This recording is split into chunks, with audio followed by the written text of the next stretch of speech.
عذرا يا صلاح الدين، عذرا يا صلاح الدين، عذرا يا صلاح الدين، وألف عذر. أنت الذي طردت الفرنجة القدامى من بلاد الشام ومصر والعراق، وأنت الذي حررت دمشق والقدس من أيديهم، وقد قلت قولتك المشهورة: لن يرجعوا إليها ما دمنا رجالا. عذرا يا صلاح الدين، لقد رجعوا بعد الحرب العالمية الأولى إلى بلاد الشام، ودخل قائدهم ديغول دمشق وزار قبرك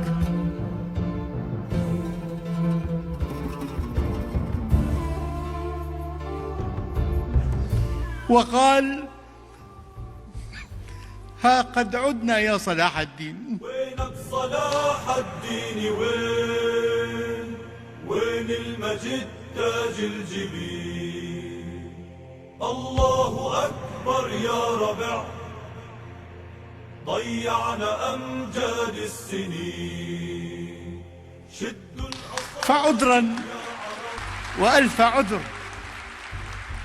لقد رجعوا مرة ثانية إلى العراق ولسان حالهم يقول: ها نحن قد عدنا يا صلاح الدين. ولئلا تقلق علينا كثيرا أيها البطل، إنهم قالوا حينما عادوا إلينا: عدنا كي تنعموا بحرية كحريتنا، وبسلام كسلامنا، وبرخاء كرخائنا.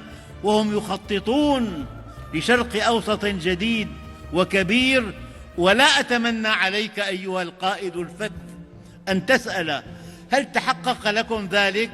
الحقيقة المرة هي أفضل 1000 مرة من الوهم المريح أن الذي تحقق إفقار وإضلال وإفساد وإذلال وإبادة واقتتال وتدمير للمنشآت ونهب للثروات ونسف لكل المنجزات. إنها ردة ولا صديق لها.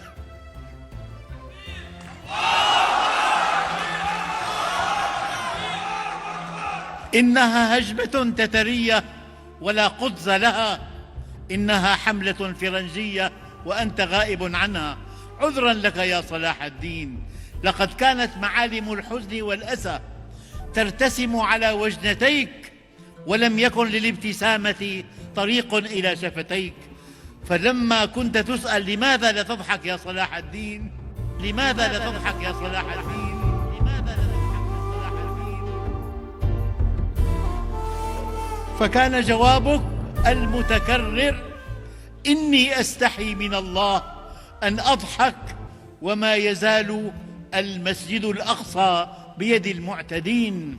عذرا يا صلاح الدين وألف عذر. وعذرا وألف عذر يا صلاح الدين يا أيها القائد الفذ لما حل بنا من بعدك، ومن أجل أن تبقى منسجما مع إيمانك الكبير بالله نقول لك: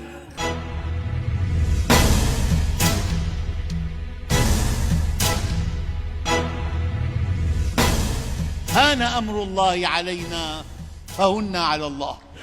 هان أمر الله علينا فهن على الله. هل تسمعين ندائي يا قدس يا همس الضياء ومنتهى